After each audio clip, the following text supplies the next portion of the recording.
Hey, Adam. What's up, Jeff? Let me pour out some water from this flask for me, here. man. Yeah. How you doing? Look, there's people here. Wow. They all just showed up. Wow. How you guys doing today? All right.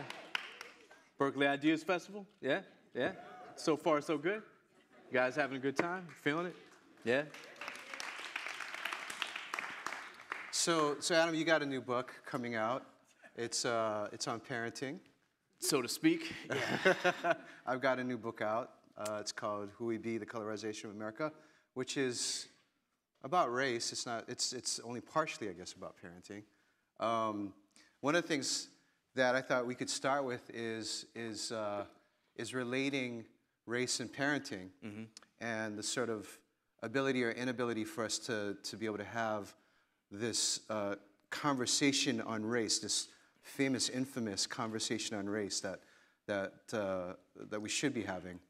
One of the statistics that I found in doing research for this book was that 75% of white parents almost never talk to their children about race, young children about race.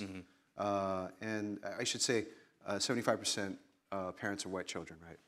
And by the same token, parents of kids of color, so they could be mixed race or that kind of thing, tend to talk about race in their families with their young children 2 times to 5 times as much as white parents do. And so I was wondering, I just wanted to throw that out there because you've now become sort of the icon of parenting, good parenting, bad parenting, parenting. And so I just wanted to throw that out and see kind of what you thought about that. Are you surprised? Are you not surprised by that? For me, it was kind of stunning, actually. That's because you're not white, Jeff. Is that right? No, it's not surprising to me at all.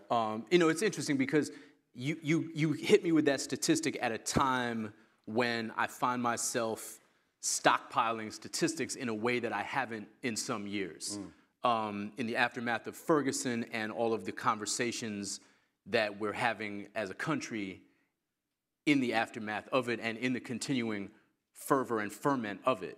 I feel like it's a time when, once again, as we periodically have to do, we're forced to hunt out new empirical evidence to show us what we already know, which is that race continues to be an incredibly divisive, persistent, pernicious thing in this culture. So that statistic is one that I've been bandying about myself. There have been recent studies by the Pew Center and by Harvard and Tufts that I also find myself quoting quite a bit that essentially say the same thing. One of them says that, this isn't even a new study, but it's been getting more attention now because I think Krugman mentioned it in a column, and also it's just particularly relevant now. The other study that I find myself quoting a lot is the one which says that that's on some Rick Perry shit right there. Like, what are the study? What are the three branches of branches of government? Right. What the study says is that a majority of whites in this country believe that anti-white sentiment is a bigger problem than racism, which is just one of those mind-blowing statistics. Another one is that they think it is racism. They think it is racism. Sense, Another one is that income inequality in this country between white and black families is farther apart than in apartheid-era South Africa. Right. So it's a time when these statistics sort of feel like, I feel a need to have them loaded and ready to deploy at any time. Well, African-American families, African-American household net worth is only, it's less than 5% of white median net worth. And the other thing that's interesting too is going back to this sort of conversation about race. One of the things that Charles Blow said, the editorialist for the New York Times, said this summer, which I thought was really, really on point, was why is it that we only begin to talk about these kinds of things when huge explosions happen? Yeah. But even in that, right?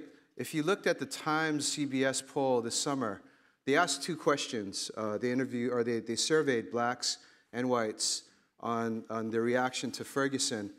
And the first question that I thought was relevant was they asked folks, do the events in Ferguson raise issues around race that we should all be talking about, right? And the second question was, do the events in Ferguson draw too much attention to race? Are we talking too much about race now? Yeah. And overwhelmingly, there was this huge gap, right? Yeah. African Americans, blacks, overwhelmingly thought this raises issues of race that need to be discussed. And on the other hand, a plurality, maybe not a majority, but a plurality of whites said that race is getting too much attention now because of the events in Ferguson. And so it made me think that we don't have just a gap here in wealth, in income, in housing, in educational attainment, but we have a gap just even in the way that we talk about this. So to have the conversation, you know, that people have to travel, some people have to travel a long way to be able to get to that. What do you think? Yeah, absolutely. And I want to get back to the parenting thing, but one other study, this is the last study that I'm going to cite. And this is weird because we're not like quants, right? We're not number heads and that kind of thing. Yeah, but I can barely add and subtract, but these studies do. The other one that I thought was striking that came out this summer was about people's social networks, not on the internet, but in real life. Yeah. And what it said was that for white people, their social networks tend countrywide to be 99% white, which is staggering, right? Wow. It goes right to what you're saying. As a parent, what I try to think about is how to take a conversation about justice from the personal to the macro. My daughter's 6 right now, and if anybody has kids, the phrase, "it's not fair," might be familiar to you. Has anybody heard that? To me, there's something really, really important embedded in that notion of fairness that kids pick up on at a very young age. Now, fairness to a kid is almost always very personal and individualized. It's not about community. It's about I have less than you have. My sister got more ice cream than me, right? But embedded in that notion of fairness, I think, are the roots, the genesis of a possible investment in social justice. If you can take that concept of fairness and depersonalize it, or keep it personal but make it look outward at the world, and say the way that you feel when injustice has been enacted upon you, you don't have as much as your sister, something happened to you that was unfair, you're on the short end of the stick. If you can get a kid to understand that that is a reality that people live with, that not fairness is symptomatic in certain communities of who people are and why they are where they are and what their opportunities look like, that's the beginning, it seems to me, of an interest in social justice. If you can get people, kids, and even adults, to take that inborn notion of like, things should be fair, right? Kids have a really strong grasp and drive for fairness, for parity, for an equal playing field. And that gets lost as we grow up because self-interest kicks in. But I think there's a critical moment. I see it with my daughter right now. She's 6. And I'm beginning to try to point her, sort of turn her outward in terms of thinking about social justice. Yeah, and I think that's really important. My son is now in college, Berkeley High graduate here. And in Berkeley, we kind of have this beautiful sort of, and I'm not saying it's flawless, but we have this sort of beautiful thing in our school systems where kids are able to interact because it's one of the few districts in the U.S. that's maintained its desegregation policies where the consent decrees haven't been undone, such as they've been undone in San Francisco. And so when the law cases have come up around segregation in schools, Berkeley's been a model in a lot of respects for how to be able to do that thing right. And so you create sort of the basis, the foundation of an environment for interactions to be able to occur. And then the rest of it, I think, is left up to parents, to teachers, to the community around it. And so part of what I'm trying to do with Who We Be, the Colorization of America, is to note the role that artists actually play in this. I think the cultural piece is really, really important. And I think that what we found, for instance, is after the Civil Rights Act was passed, the Voting Rights Act, the Immigration and Nationality Act was passed, that we had now, legal segregation, the infrastructure of it dismantled or beginning to be dismantled. But you still needed visions of how kids were going to live together, how people were going to live together, and you couldn't legislate that. Mm-hmm. So I've been really interested in the way that artists have been at the forefront of putting out those kinds of visions. And just to cite another Berkeley hero of mine, the late, great Maury Turner, who was a neighbor of mine in South Berkeley, was the first African-American syndicated cartoonist. He introduced a comic strip called We Pals in 1965, before actually all of these acts were passed. And that, in turn, was a space where people could actually see these kids figuring out how to work through difference. Because that's sort of the thing here, right? People confuse the idea of noticing difference with thinking that difference is bad, always bad. I think that's the basis of this notion of colorblindness. Right. But it's natural, right, for my children when they were young to compare skin colors. Mm-hmm. It's different when you start assigning superiority and inferiority to those kinds of things. But you've got to have that conversation about the history of it, I think, at a certain point with the kids. Otherwise, they don't necessarily have the context to be understanding things. And into that, into that vacuum, we get pop culture and we get all of these crazy extremists that have that race conversation with their kids that we didn't have, I think. Well, colorblindness is, I think, exactly the flip of this notion of fairness in a very insidious way, in a very deliberate way. And colorblindness was the dominant paradigm that you grew up with if you were kind of a kid from a liberal family, a left-leaning family in the 80s. And these are people of goodwill. I mean, you look at the way that race has been used and difference has been used in the past, mm-hmm. and folks would say, well, if we don't go in that direction, maybe everything will end up better. But you end up creating sort of an enforced ignorance that gets passed on to the next generation, and another generation is unable to be able to have a race discussion and unable to have an understanding of how to get towards racial justice because they don't have any language. So one last statistic. I read this MTV David Binder poll that was done earlier this year, and it was really interesting because they were looking at kids' views of race, or youth's views of race. I can't say kids in this case. Now we're talking about young people. And it said overwhelmingly, these are youths that are growing up in the Obama era, right? Overwhelmingly, young people feel that colorblindness should be the ideal, and that at the same time, people should really value diversity and people's different cultures. So it's kind of an interesting thing going on. But when you had to have a conversation about racial bias, only 1 in 5 young people felt anywhere near comfortable with having that conversation. They didn't have any kind of language to begin with. So no more stats. But I just wanted to throw that out to you. Yeah, I mean, I think that's really interesting, that paradox of trying to balance these competing notions of what race and diversity and the conversation around them look like is really hard. And that's why you get that we should value and appreciate and hold up all these different cultures, but we should also be colorblind. Mm-hmm. These are like indicative of a kid trying to work out and hold these opposite sort of ideas, because those two things clearly are not compatible, right? Mm-hmm. But I think that's what colorblindness did, is it enforced this idea that the way to deal with race was to ignore it, mm-hmm. that the best way you could be was somebody who simply did not see or acknowledge any race, any difference. I don't even notice what color people are, mm-hmm. right? Yeah. And Stephen Colbert, I don't see race, but people tell me I'm white because I dance with my thumbs out. Right? Right, yeah. And it's like if you're hell-bent on ignoring race, it becomes really hard to quantify racial, iniquity, right? If you're I like how you said iniquity. Thanks. Because I'm sure you meant inequity, but you said iniquity. That was kind of dope.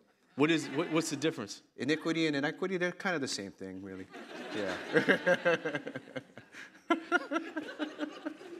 I prefer iniquity because it's a less common word. It's more biblical. I mean? It's all good. I try to mix it up, That's why I have several different words in "Go the fuck to sleep." It's not just. It's like. Right. Yeah. People forget that. You know what I mean? What were we talking about anyway? But well, I want to talk about Who We Be, which just dropped. Yeah. I was lucky enough to read it some months ago. I'm the only person who has blurbed both of Jeff Chang's books, by the way. Which is easier because Jeff only writes a book like every 8 years because Jeff's book are like 4,000 pages long. Yeah, dude, I'm not the fastest rabbit in the race here. So. Yeah, well, you know, slow and steady, man. But you begin with the premise that politics follow art. Culture always leads. Yeah, cultural change precedes political change is the T-shirt slogan. Right. Yeah. So the question, I guess, that I have is, at this moment, which feels kind of retrograde in many ways, we're coming up on the tail end of the Obama era, which we began filled with tremendous hope for a dialogue on race, among other things, a pushback against the rollback of civil rights that we experienced for the previous 8 years. Many of us assumed, and many of us still probably assume, that this is the hippest and best president we're ever going to get, which is an increasingly depressing idea. So as we come to the end of this era, what does it look like for culture to lead? Wow. Motherfucker. What does that look like? Damn. That's hard. I mean, I'm probably going to have to throw the question partly back to you. I think, you know, part of that came from two things. One was noticing what was happening in the streets in 2007 and 2008, which was this explosion of street art around the symbol of Barack Obama. And it's almost as if people began to invest in the symbol of Barack Obama, not talking about Barack Obama, the politician, but now Barack Obama, the symbol. All their dreams and hopes for sort of a new country, right? And so what you saw was, first you have the Obama Hope poster, right? The Shepard Fairey Obama Hope poster, where he's looking sort of calm. There's the behind that sort of the promise perhaps of reconciliation to a certain extent. And then there's this proliferation of images that artists begin to make that run the gamut from immigrants, right, to environmental justice. There was a poster that I have reproduced in the book that replicates actually, in some ways, the Mayor Bearden symbol that the city of Berkeley uses, which illustrates all the races. And so there's all these images that are moving. They're overspilling the Democratic Party agenda and even the official line that Obama is bringing, you know, in all of his stump speeches. And so there's this moment in which all of these ideas are kind of expressed. And for us, it felt like, wow, you know, there's something that's happening here. There's sort of a great leap of imagination that we couldn't have even anticipated in 2006. That's beginning to happen here. And I think a lot of us drank the Kool-Aid and got really hyped on that, you know? What's interesting is immediately as Obama gets into office, the right begins to target the people in the Obama administration who arguably have the best understanding of popular culture and how it might be utilized. And I wanted to cite two people in particular. One of them, I'm sure our audience knows very well, Van Jones.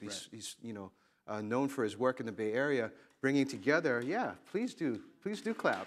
He's an amazing guy.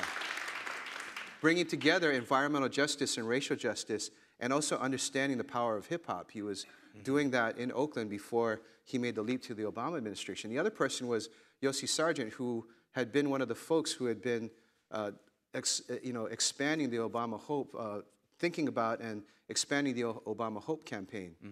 And so those two people get targeted by Josh Breitbart, or was it Josh? Andrew. I'm sorry, Andrew Breitbart, excuse me, not Josh. Josh is a really good progressive dude. Josh, I'm sorry, man. Andrew Breitbart and Glenn Beck, like, go after them right away.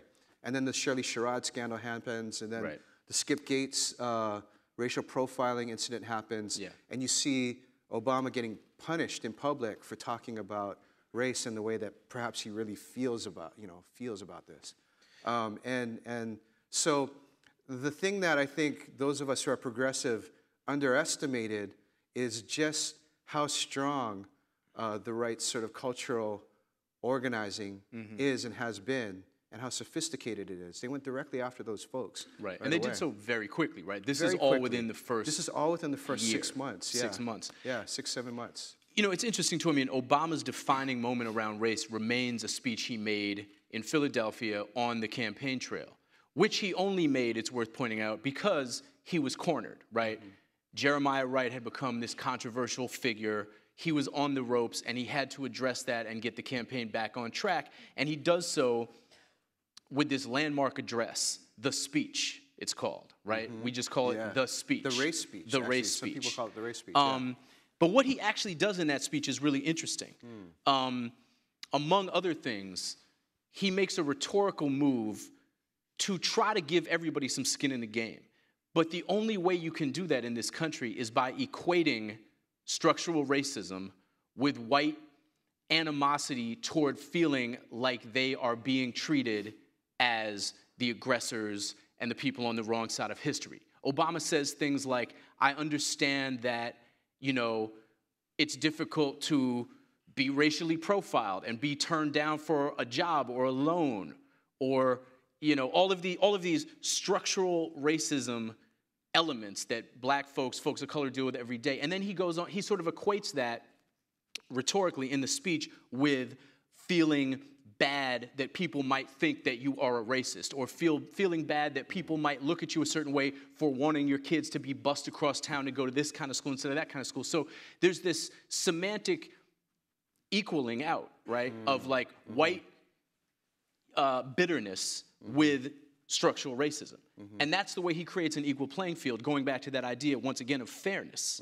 And I think what we saw during that election cycle, particularly in the case of Geraldine Ferraro, right, who kind of ruins her obituary by saying a bunch of shit about how Obama is only getting the attention he gets because he's black. He's not a transformative candidate. He's just a guy who happens to look a certain way, and thus the media is sweating him instead of getting behind her candidate, which is Hillary, and so forth.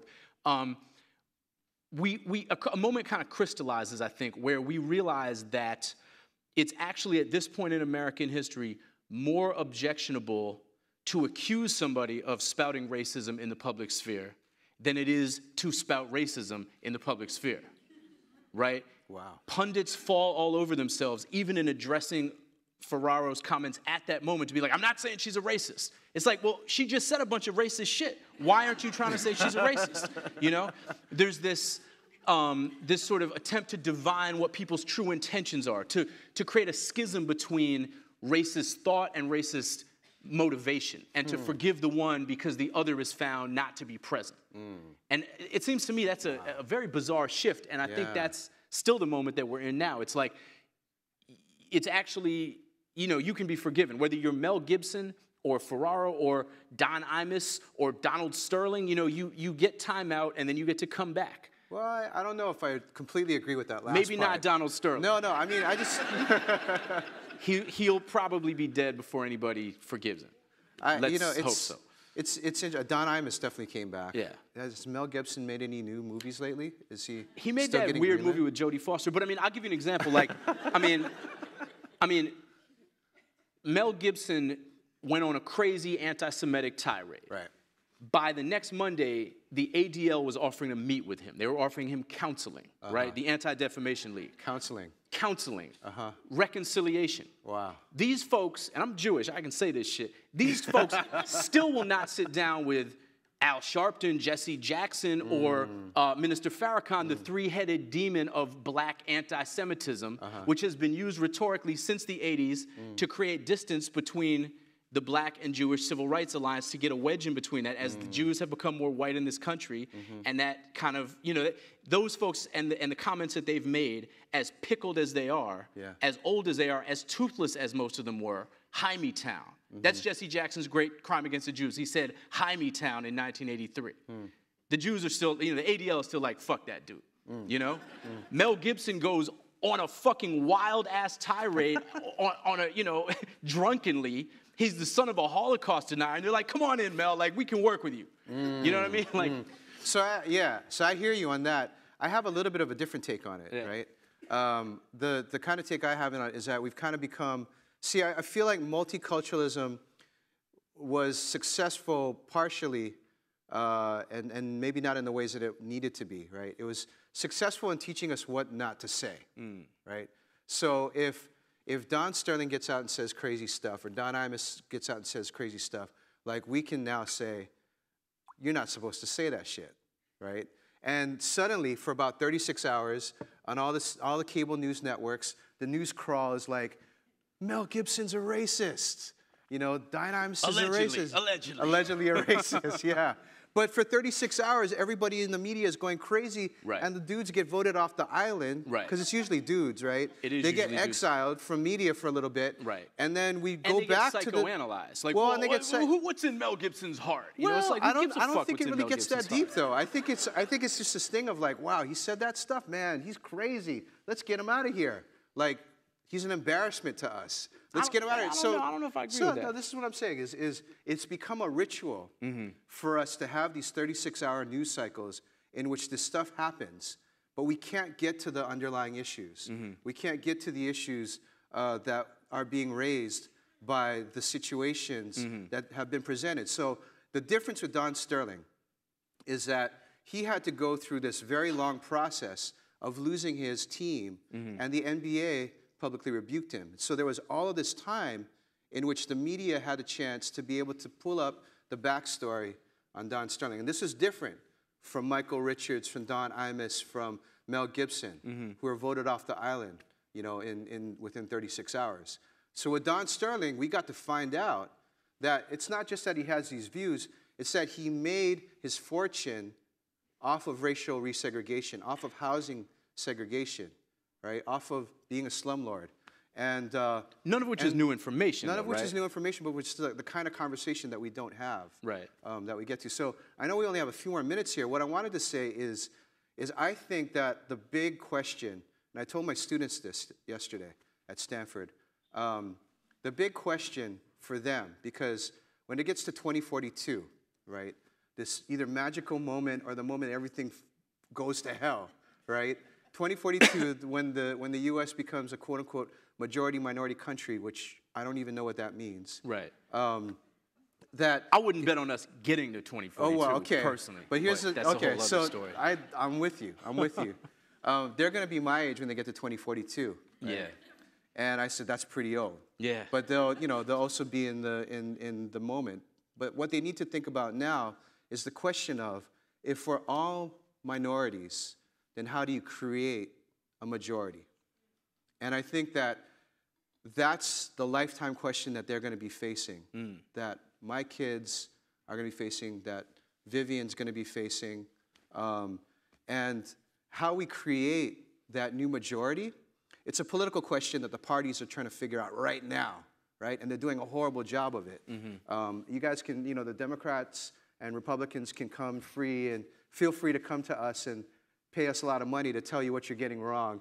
But, we're not really interested in that. I think in the long term, it's about changing the culture and moving towards a culture that's based in values of inclusion, fighting segregation, resegregation, and moving towards equity, away from iniquity and towards equity and equality for all. You still got a minute 20 seconds. I got a minute. No, that's like my throw it on the mic. Your turn. What kind of future do you see for Vivian? Put it that way. I see one in which she spends most of her time fighting for water. That's real. Yeah. Yeah. Yeah.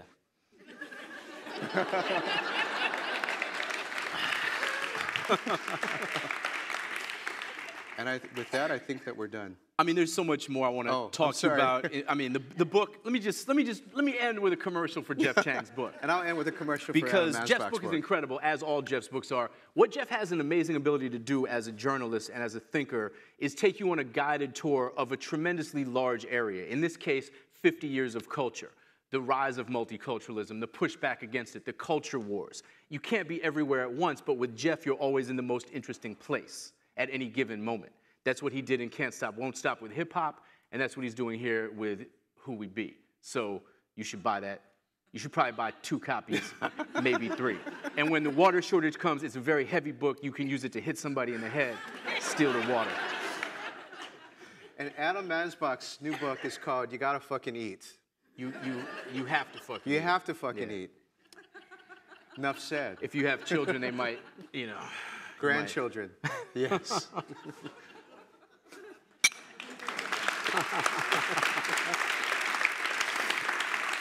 We out of here. All right. And that's it, right? I think that's it. We're going to walk off stage now, I think, right? Yeah. Oh. All right.